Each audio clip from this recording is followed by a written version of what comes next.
Hi everyone, Bear for Bear Reads Books. It is Booktube Prize time, and the prize has now moved from the quarterfinals to the semi-finals. So the quarterfinals are closed out, the winners have been announced. Robert's done a great video, so now I'm here to go through some of my reactions to the results of that quarterfinal, but also to announce my rankings for the quarterfinals and how they match up against the actual rankings of who went through and who missed out, which is very exciting, and an update of who and what I'll be reading for the semi-finals.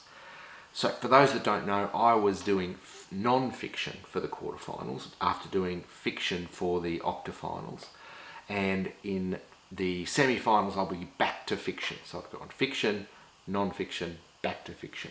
So the results we're talking about today are the non-fiction results, because they're the ones I'm providing rankings for, but I'll also be giving my general reactions to the results for both fiction and non-fiction. First of all, some reactions. If you haven't watched Robert's video, please go and watch it. I'll link it down below. It's fantastic.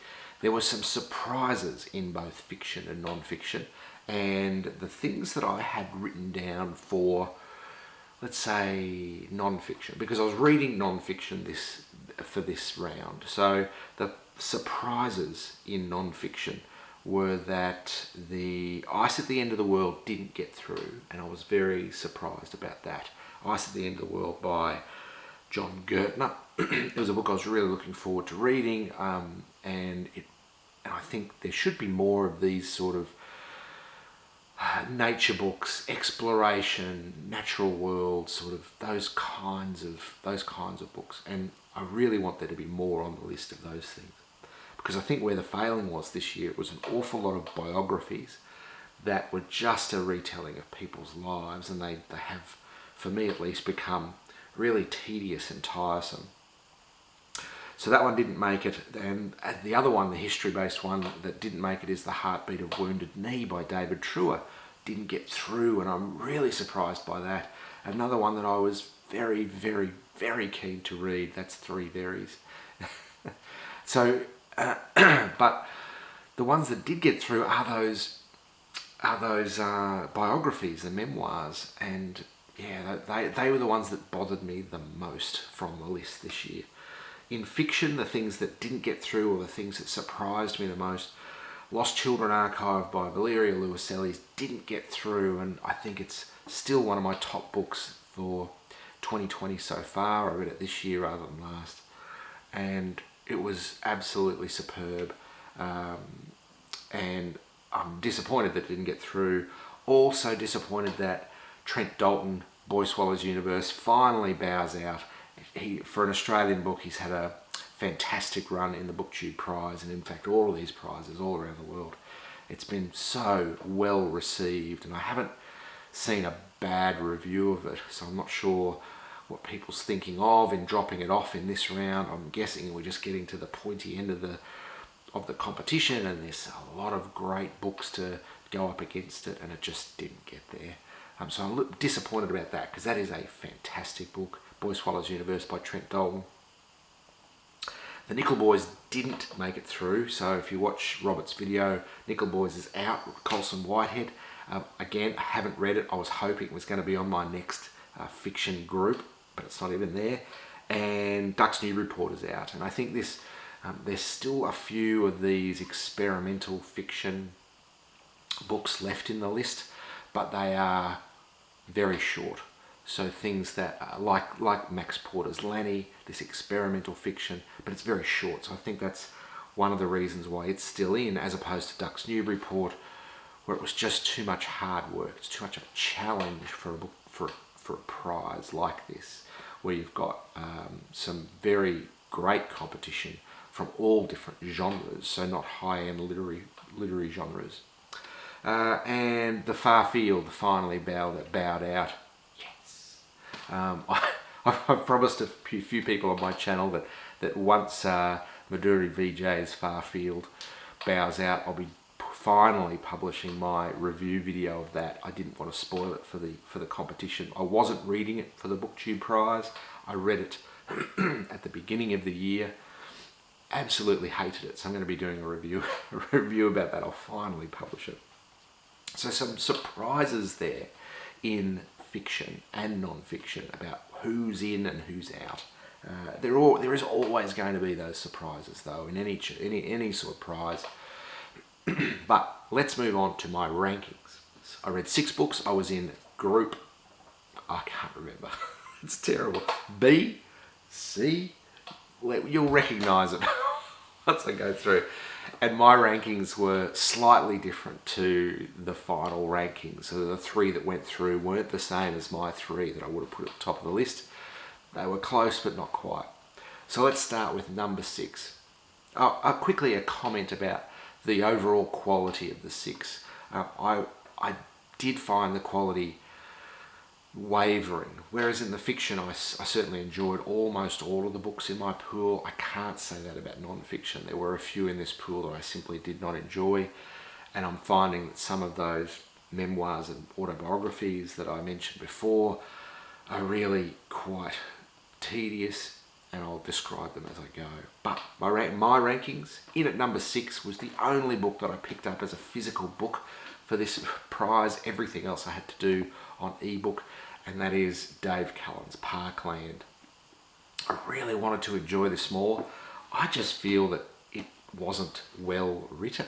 I'm sure he spent lots of time with these kids from Parkland about their experiences and about what they were trying to do and pushing their message around the world about gun control, but I just felt it was poorly delivered.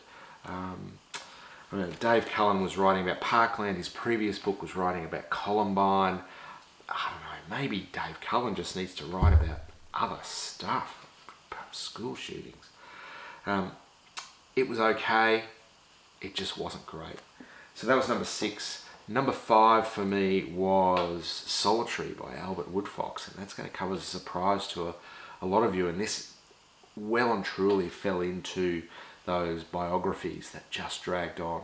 And the reason why I didn't like it, as opposed to some of the other biographies and memoirs that I did read and like, is this one was really just a chronological retelling of just about every event that happened in Albert Woodfox's life. For those that don't know, it's about the story about Albert Woodfox, who was in jail for more than 40 years in solitary confinement. And that's it really. But the biography itself, the autobiography, tells the story very chronologically and just lays out almost his entire life.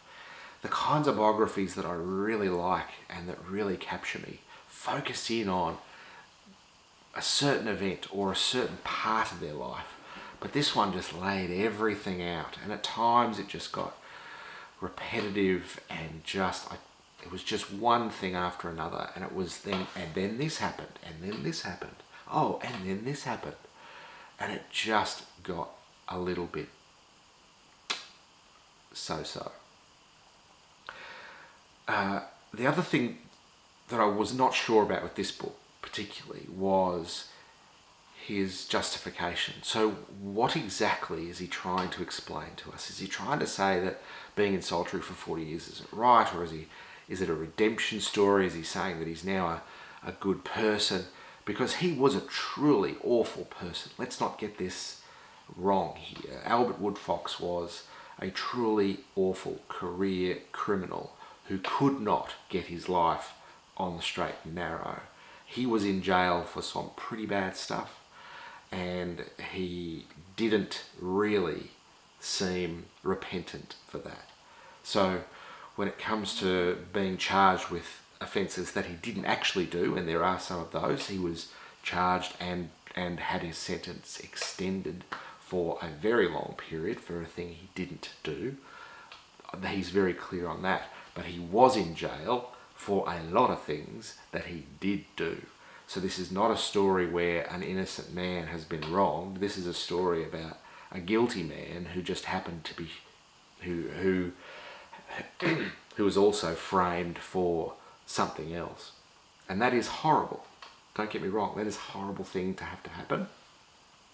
But Albert Woodfox was going to be in jail for a very, very long time, no matter what. So I was very uncertain about what his motivations were and about what are you trying to teach us here, Albert? So I found it very disappointing.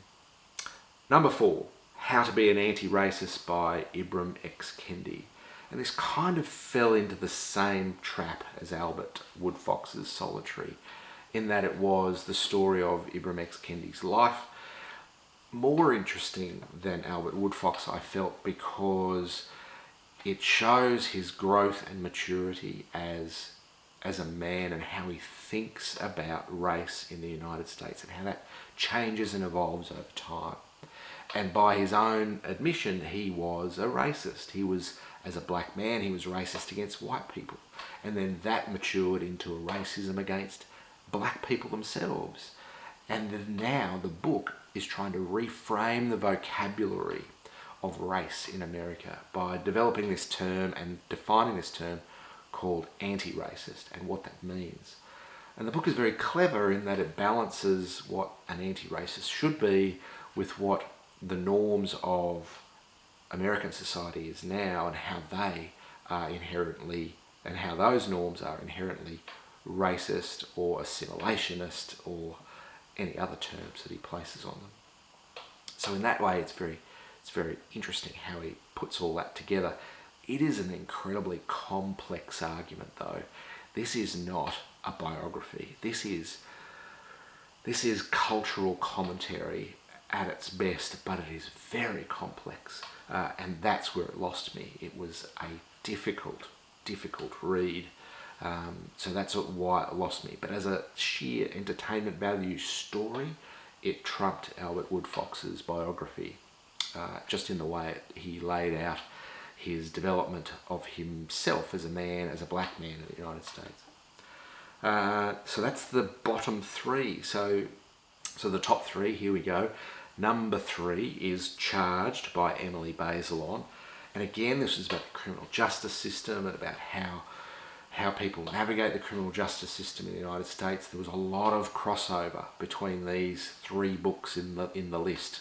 My number 5, 4 and 3. There was a lot of crossover commentary and crossover content here about the prevalence of criminalising very minor infractions, or about the incidence of incarceration in the United States, or about racism in incarceration in the United States. So there was a lot of crossover here, and the one that did it the best was Charged.